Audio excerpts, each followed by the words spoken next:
Welcome to The Explainer. Today, we're diving into a first-person account from Bill O'Reilly about a really monumental, super high-stakes decision that he says President Trump made about Iran. We're going to break down the specific intelligence he claims pushed the president to the absolute brink. Okay, so let's start with the heart of the claim here, that this was a massive gamble by President Trump, a big dice roll.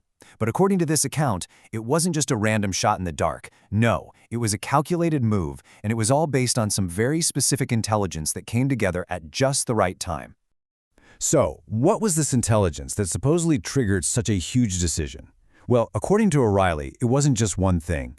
It was more like a perfect storm of three crucial pieces of information, all landing on the president's desk, and each one just kept raising the stakes higher and higher. All right, first up, and this is the one that really gets your attention, a joint assessment from the CIA, the NSA, and even the UN. And it suggested that Iran was just dangerously close to being able to put together 10 nuclear bombs. We're not talking about a distant threat anymore. This was something that was basically right at the doorstep. Now, this intel didn't just pop up out of nowhere. It landed right after a whole series of really tense back-channel talks with Iran. O'Reilly claims the absolute final straw was in Geneva, Switzerland.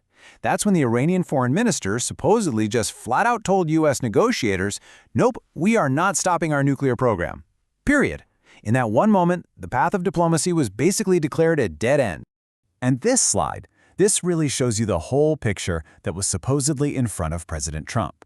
It was this perfect trifecta of intelligence. You've got the immediate nuclear threat, that's one. Two, Mossad apparently serves up this golden opportunity on a silver platter, a specific time and place where the Ayatollah and 25 of his top people would all be in one room. And three, the door to diplomacy wasn't just closed, it was slammed shut by Iran itself. Okay, so with a decision of this magnitude on the table, the next question is pretty obvious, right? What happens next? What did the Pentagon think the fallout was going to be? Well, O'Reilly lays out a very specific wargaming scenario for what they predicted would happen in the aftermath. So the alleged plan here was basically a clear three-step sequence, a 1-2-3 punch. Step 1, you completely dismantle Iran's ability to launch any kind of major attack for decades to come. Step 2, you force them back to the negotiating table, but this time they're coming from a position of being totally weakened. And finally, Step 3, you impose a whole new reality, a deal that is hammered out completely on America's terms. But let's be really clear here. A scenario like this, it's packed with immense risks. And it's not just about military hardware. There's a huge human element to consider. This whole thing involved the fate of the Iranian people themselves. Now, this is where it gets really interesting, because you see this big contrast in what people were expecting. There was this hope, right? A strategic hope that maybe the Iranian people would see this as their chance, their moment to rise up and finally overthrow the regime from the inside.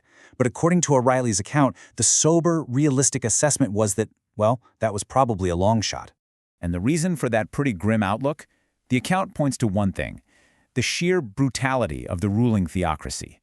The claim is that after the regime killed an estimated 30,000 of its own citizens just to crush dissent, it created this powerful, intense climate of fear, and that makes a popular uprising incredibly difficult to even imagine.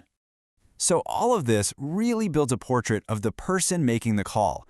O'Reilly frames Trump as this totally unique risk-taker, basically saying that this was a gamble that he believes no other modern president would have even thought about, let alone actually done. It just underscores the incredibly high-stakes nature of this whole thing. So what's the big takeaway here? If you put all the politics aside for a second and just focus on how power works, this account gives us a really stark look at how raw intelligence, a huge appetite for risk, and a leader's unique personality can all collide to shape a decision that could alter history. And it leaves you with a huge question, doesn't it? When the fate of nations is on the line, how thin is that line between a calculated risk and just a reckless gamble?